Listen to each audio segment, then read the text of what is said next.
na perspectiva de que as coisas podem ser melhoradas, podem ser mudadas.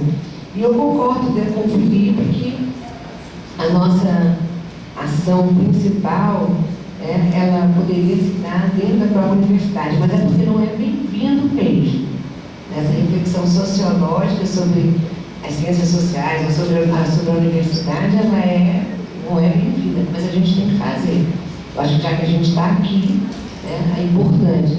Agora, sem perder de vista, se essa universidade ela está voltada para a sociedade que nós queremos. A nossa luta pode ser dentro da universidade mesmo, dentro da academia, com os outros, porque aqui é a empresa, a FIEC, a indústria de armamentos da nova política de defesa nacional vai chegar aqui para daqui tirar os conhecimentos necessários. E vai induzir, porque ela tem recursos. Ela tem recursos para induzir pesquisa. Então não interessa pesquisar, por exemplo, a formação do proletariado rural no Ceará. Ou o que aconteceu com a indústria extrativista da carnaúba, para onde é que foram os trabalhadores da carnaúba, o que é feito dele. Isso não interessa. Mas interessam outros tipos de estudo. Nós temos uma indústria bélica no Ceará. Não sei se vocês conhecem, a indústria de navios. Nós temos aqui uma quantidade enorme de materiais, de minérios, que são usados na indústria bélica. Então, já está a Política Nacional de Defesa e os empresários do setor de defesa já estão começando a fazer gestões junto à universidade para que a gente aqui comece a produzir conhecimentos necessários para todo tipo de indústria. Então, acho que sim. Agora, nós não podemos perder de vista a nossa relação com essa relação com a sociedade que nós queremos construir, porque também tem a ver com os estudantes que nós queremos formar. Formar estudantes, formar as ciências sociais, para que sociedade? Pretende como? Bom, e eu me tratei do remorso há 15 anos. E concordo com você, eu não tinha um centavo. Eu peguei uma doença que acabou com o meu sangue, não tinha nem glóbulo branco nem vermelho, era um fenômeno. Então, eu me tratei do remorso há 15 anos, devo minha vida ao remorso. Não posso doar sangue, porque sou anêmica, mas eu acredito que é uma luta fundamental, porque a quantidade de pessoas pobres, necessitadas, porque o rico compra a bolsa de sangue, manda vir de onde quer que seja, o sangue dos pobres é por aí. Mas a grande maioria da população do Ceará depende, e lá não vinha só gente do Ceará, pelo menos 15 anos que eu me tratei lá mensalmente, vinha de todo o Nordeste, de tudo Maranhão e do Piauí. E a gente quis pra cá. Então, acho que é uma luta, sim, da maior importância. E não há escolha, viu, Felipe? Eu acho que não tem que ser ou isso ou aquilo. O que eu estava tentando dizer é que a tensão entre o universal e o particular sempre foi um tema de debate profícuo, maravilhoso das ciências sociais. Mas sempre havia tensão entre o global e o particular. A gente não tem que escolher, não, vou tratar do local, não, vou tratar do global.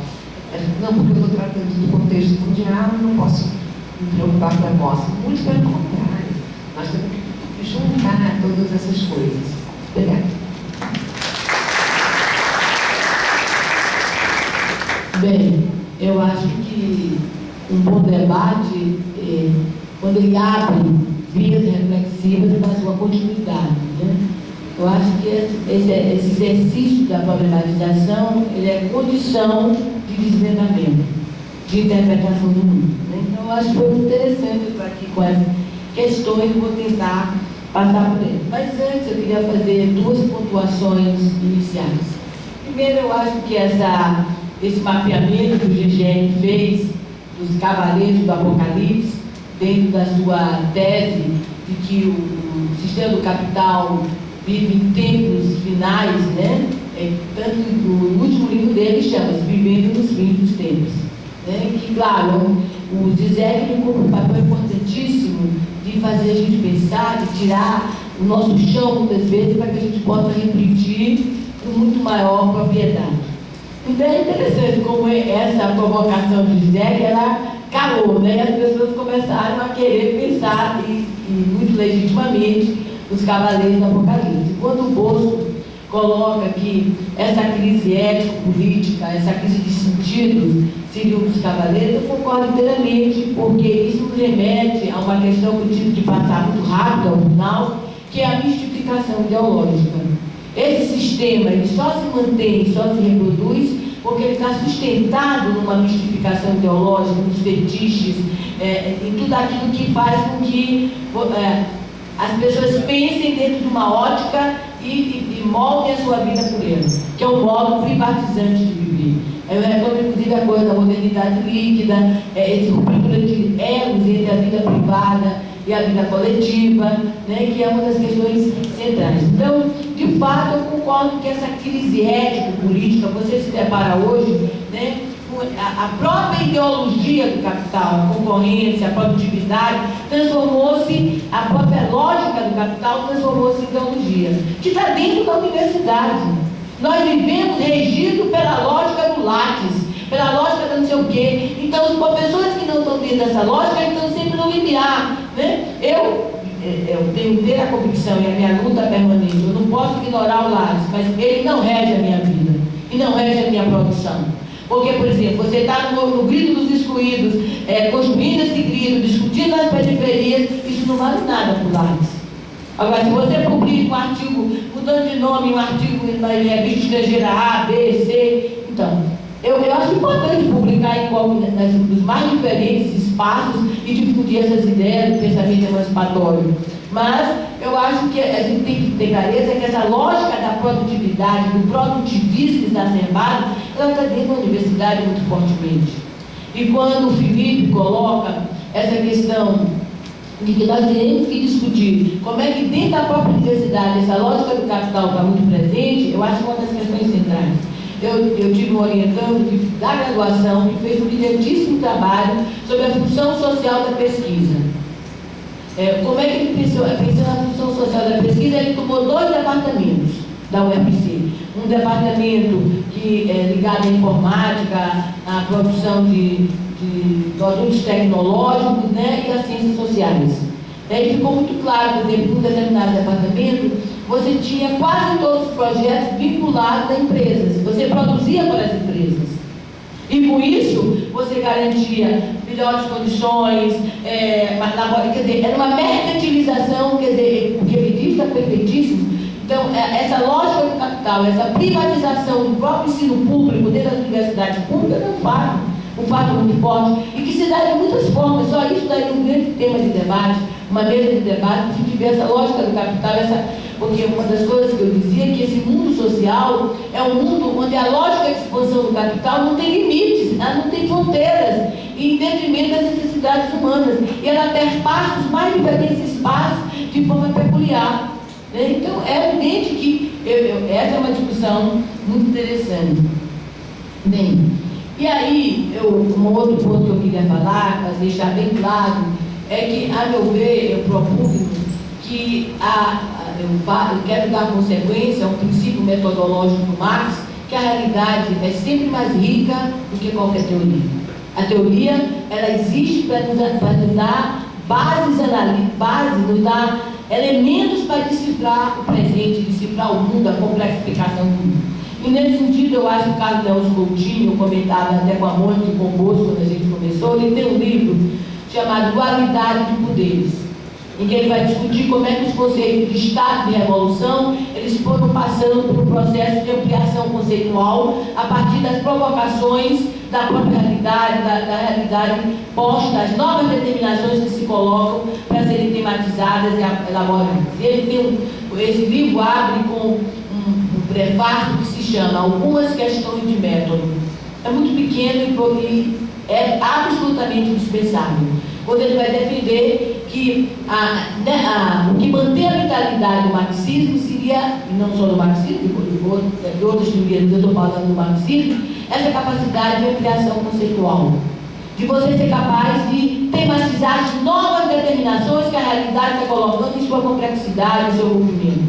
Agora, isso implica um processo de superação dialética. O que é isso? Você permanece, a base permanece, alguns princípios são essenciais permanece, mas você eleva, né? A plenitude das categorias, inclusive hegeliana, da dialética, esse sentido da superação dialética. É nesse sentido que eu falo da ampliação conceitual. Nós temos bases analíticas que são fundantes, que são fundamentais. Eu sempre gosto muito de dar um curso da graduação, para mim é indispensável, absolutamente indispensável da aula da graduação. Eu vou dar as ciências sociais hoje, tem curso no diurno e noturno.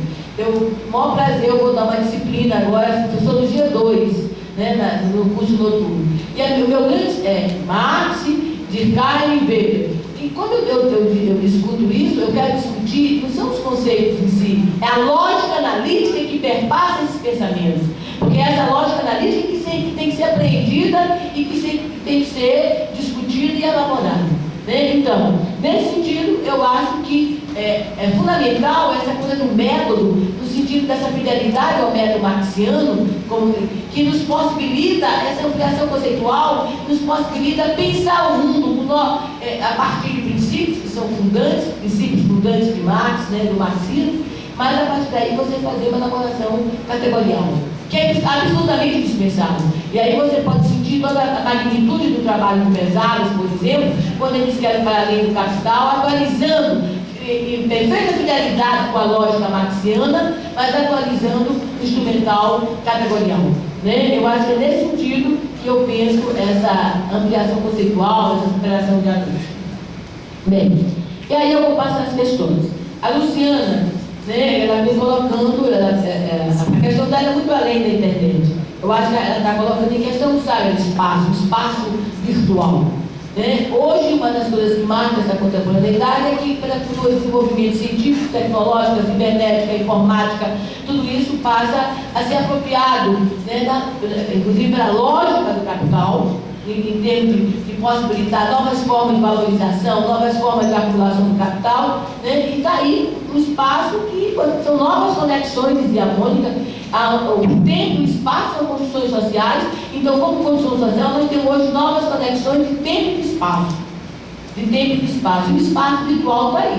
Evidentemente que a internet ela coloca toda uma potencialidade para o capital. Se você vê como é que a internet manipula com o nosso interesse das vendas, das compras, e, inclusive ressignificando compra coletiva. O que é compra coletiva? Não é nada de coletivo. É você se junta lá para poder ter a ilusão de você consumir coisas que você nem quer. Você começa a consumir essa coisa do consumismo como modo de existência. Né? Então, você tem isso nessa potência de mundo. Mas na internet também, contraditoriamente, né? E nós temos que entender os paradoxos e as contradições. A internet ela oferece possibilidade de uma universalização, de lutas, de você articular pessoas do mundo inteiro, trabalhadores do mundo inteiro. Há possibilidade. Agora, nós é que temos que saber trabalhar com isso. E os movimentos, os diabos, a Mônica lembrou, há muito tempo usar isso. E o movimento interno, os movimentos hoje têm blogs, sites, é impossível você fazer hoje política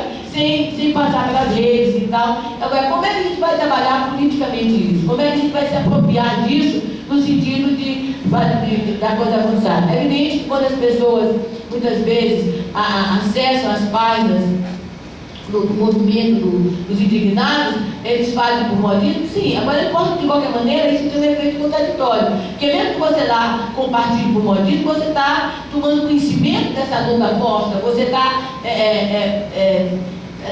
entrando em sintonia do jeito que for. Eu acho que a gente precisaria pensar, eu me lembro de Sertor, as estratégias e as táticas que também podemos fazer cotidianamente, né? As estratégias e táticas silenciosas, enfim. Eu acho que, agora, evidentemente que a internet ela também cumpre o papel, muitas vezes, de você privatizar a própria política. Né? Eu não saio do movimento, eu não me articulo, eu não vou lá, mas eu assino uma petição pedindo para salvar as baleias azuis, os comunovos vermelhos, então eu fiz a minha parte. Não, essa lógica da privatização, é isso que o Bauman coloca, que para mim está dentro da lógica marxiana, né, dessa modernidade líquida, né, que é essa fase evidentemente privatizante, evidentemente individualizante da modernidade, né, em que tudo, o modo privatizante de viver. Então, eu acho que essa questão está posta em relação à internet, né? Mas nós não podemos esquecer o potencial que essa internet tem de universalização. E os indignados indignados, e aí eu estou falando, quando eu falo de indignados, eu não estou falando especificamente da Primavera Árabe, estou falando muito mais desse movimento que acontece na Europa, nos Estados Unidos, articulando esse chamado precariado. E eu acho que essa é uma discussão que nós não podemos fechar os olhos. A Mônica dizia que nós temos que estar atentos, atentos, absolutamente atentos para as provocações da realidade. E nós não podemos banalizar e de uma forma míope dizer, não, isso é a mesma coisa, é o passado que se recoloca. Às vezes, isso pode ter dado uma perspectiva conservadora. Eu não estou aqui propugnando o afã da novidade. E toda a minha fala foi no sentido de mostrar como é que a civilização contemporânea do capital se expressa e se coloca. Então, esse precariado é um fenômeno que está aí posto, que nós temos que entender. São milhões de jovens que esse sistema do capital não consegue incluir. Não consegue incluir, inclusive jovens com altíssima qualificação. Eles vêm da classe média, sim, e aí há um fenômeno da condição de proletariedade que se universaliza, que está posto por Marx e Engels na ideologia alemã. E como é que fica essa condição da proletariedade? Então eu acho que a gente precisa tomar esse fenômeno e analisá-lo, criticá-lo. E aí o Rodrigo me pergunta, e aí acho que há dois grandes autores que eu venho trabalhando para entender esse precariado. Um é o Giovanni Alves, que pensa o precariado não como uma classe. Ele não é uma classe, ele faz questão de estar nessa polêmica. Ele é uma camada da classe trabalhadora, é um segmento que se proletariza, enfim, de trabalhadores de classe média. Ele é uma camada de classe, ele não é uma nova classe. Enquanto que o Guy Stanley, ele vai dizer que é uma classe, inclusive ele diz que é uma classe evidentemente perigosa, porque é uma indignação tão forte que você não sabe onde vai estar. E aí ele discute uma questão, viu, Rodrigo, quando ele diz que esse precariado ele pode fazer a política do paraíso ou a política do inferno. Você pode ter jovens nessa indignação, nessa bolha educacional, nessa frustração de status, inclusive vidas da precariedade, tanto da precariedade do trabalho como de vida. Essa indignação pode levar você a posições fascistas, como você tem hoje, segmentos fascistas, segmentos que vão para outro caminho, e você pode ter segmentos que começam um processo de organização que a gente não sabe o potencial emancipatório que esses movimentos têm. É uma questão que está posta para a gente avaliar. Mas nós não podemos passar ao lado dizendo, isso não é nada não, isso é só uma forma da burguesia. Eu acho que, a meu ver, no meu modo de pensar e de interpretar, eu acho que nós temos que estar atentos e trazer nosso arsenal conceitual para pensar. É um fenômeno que está posto no nosso horizonte. Os indignados surpreenderam o mundo. Agora, isso vai fazer a revolução? Eu não estou dizendo isso. Eu estou dizendo que são formas de rebelião em que eles articularam, e aí nós temos que estar atentos, eles articularam na sua estratégia, um novo modo de fazer, de pensar política, para além dos partidos, para além dos sindicatos, para além das associações. Eles estão propugnando uma nova democracia, a democracia participativa. Então eles articulam duas estratégias. Eles usam toda a potencialidade de universalização do espaço virtual e, ao mesmo tempo, eles retomam polis, eles retomam as praças, as avenidas, ressignificam esses espaços como espaço da política. E isso é fundamental. O David Harvey, inclusive, diz que hoje toda a luta dos trabalhadores estaria muito posta nas cidades, nos espaços, como é que ela está se colocando nesse cenário. Então são pistas. Os autores estão aí abrindo vias para a gente pensar, discutir, polemizar. Inclusive eu estou aqui me colocando em relação a essas questões, abrindo debate. É uma forma de abrir o debate. E aí, em relação ao Gessen, em relação à crise do capital. Gessen, eu acho que você está trazendo uma questão que abre um campo de polêmicas. E é o comum que não é uma crise cíclica do capital.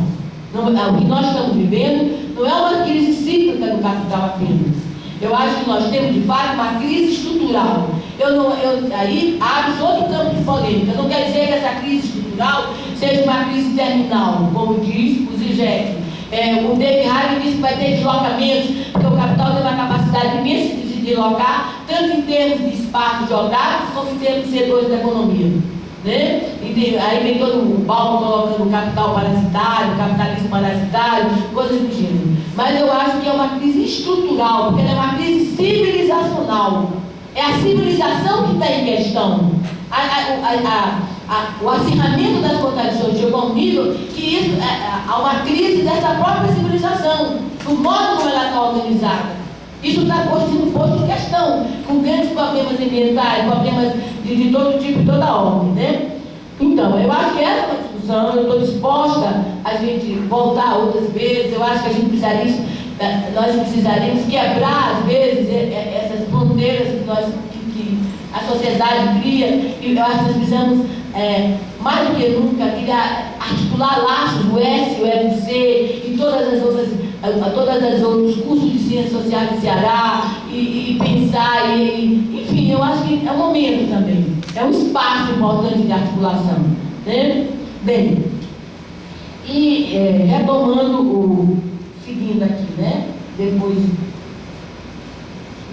vem piorando. Então, de fato, eu acho que é uma crise de um modo civilizacional. E isso coloca em questão, por exemplo, se você pensar a própria comunidade europeia, ela está em questão. O que a comunidade europeia é essa? Que a Grécia vai pelo ralo, a Portugal, Espanha está aí, onde você tem hoje a austeridade como modo de viver.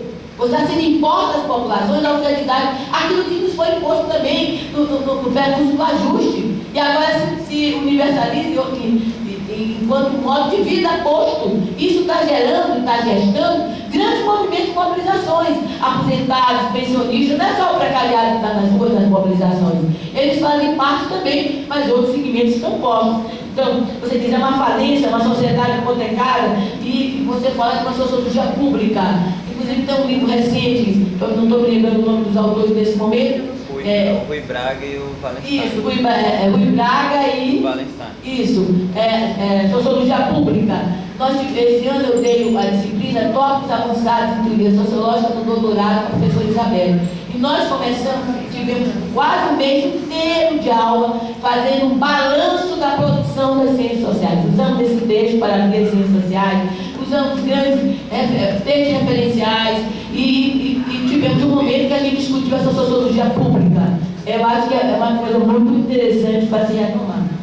Bem, e ainda o Bojo, né? Quando ele coloca a crise étnico-política, eu concordo com você. Ela remete à questão da mistificação ideológica, a questão dos valores, isso ceifa por baixo, né? Quer dizer, porque as utopias são ceifadas, e como diz a Mônica, como diz o auditório todo, né? Muita gente falou, as utopias é que nos dão vida. Se eu não tivesse uma utopia, eu não me levantava todo dia de manhã. O que me faz caminhar e esquecer décadas, se eu tenho 60 anos, se eu tenho 40, se eu tenho 50, isso me é absolutamente relevante. Tanto que na Grécia eu abominava essa divisão que faziam na UFC. Os jovens professores e os professores antigos. Que professores antigos e professores jovens? Essa não é a demarcação. Professores que estão construindo uma perspectiva emancipatória, que querem uma universidade pública, e professores que estão a favor da privatização, que depende da questão simplesmente geracional. Entende? Então a utopia nos faz caminhar, a utopia que nos dá vida.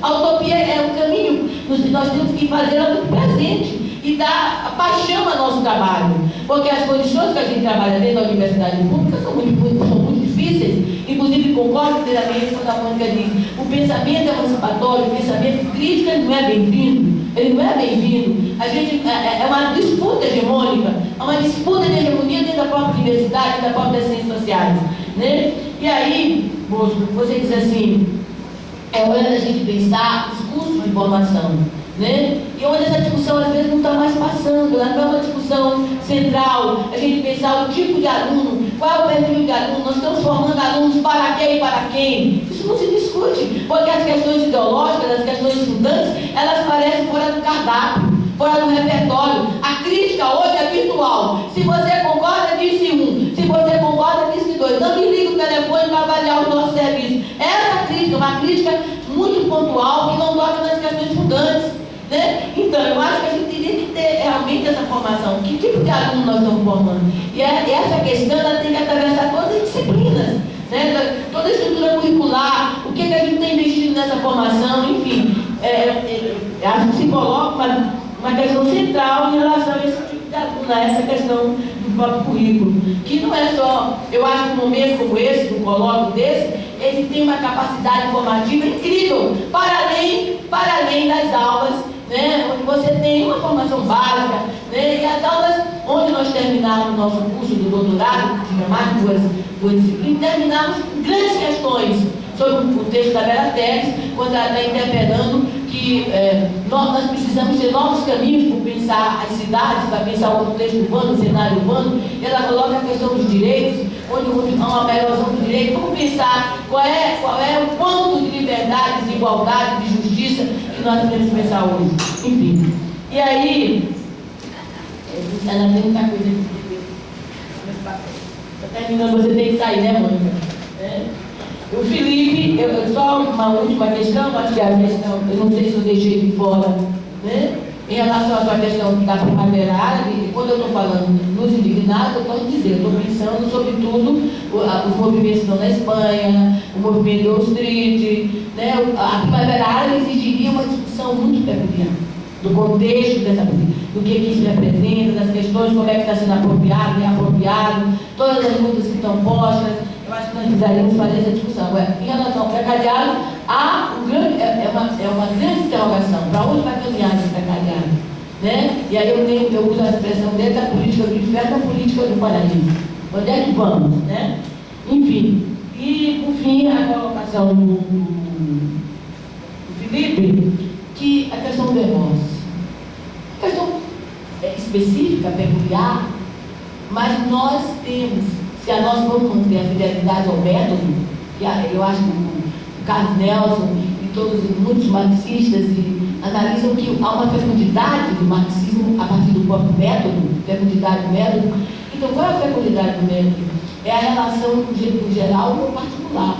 Então, eu tenho que pegar o particular e entender esse particular, o que ele revela na sua especificidade de determinação do geral. Então, quando o remorso está sem sangue, o que significa isso em termos da lógica do Estado, em termos, por exemplo, da privatização que se faz dentro das esferas estatais, das políticas públicas, né? Porque o remorso deveria ser mantido publicamente, deveria ser uma responsabilidade pública do Estado. Evidentemente que nós todos devemos nos mobilizar, inclusive da denúncia. Eu concordo inteiramente. Faltar sangue no remorso é uma tragédia. É uma tragédia cotidiana. São aquelas tragédias cotidianas a partir das quais eu vou pensar a dinâmica dessa sociedade que eu vivo. Porque quando o remorso não tem sangue, a partir daí eu podia fazer toda uma discussão sobre a lógica dessa sociedade a partir desse fato específico e peculiar. Os objetos específicos e peculiares são janelas para você ver o mundo. Então, essa articulação do geral e do particular tem que estar posta. Agora, nós, na nossa peculiar indiferença, passamos ao largo. Não só disso, de muitas outras coisas. Por isso que é tão importante um evento como esse. Eu não tinha nenhum tempo na minha agenda. Aí todo mundo me diz, você precisa aprender a dizer não, você está quase morrendo, você não aguenta mais. Mas eu tinha dito que eu não vinha. Aí quando eu vi as meninas, disse, não, eu não tenho como dizer não, eu vou lá, eu vou levar o que eu tenho, eu gostaria de preparar o grande balanço das ciências sociais, mas eu vou com o que eu tenho e colocar isso em comum. Eu acho que essa é a ideia da partilha. Nós somos companheiros porque partilhamos utopias, partilhamos práticas e partilhamos o desejo de uma sociedade para além do próprio capital e de todas as formas de opressão. Porque a nossa ciência social é uma ciência comprometida no melhor sentido da palavra. Obrigada.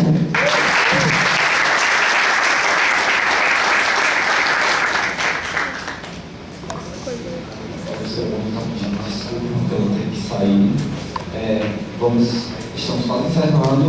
Vamos só fazer o sorteio dos livros. Agora, nós falamos tanto de universal e local, e os livros também passam por isso, né? Eles falam muito da América Latina e aqui de Fortaleza. Primeiro, a professora Alba falar.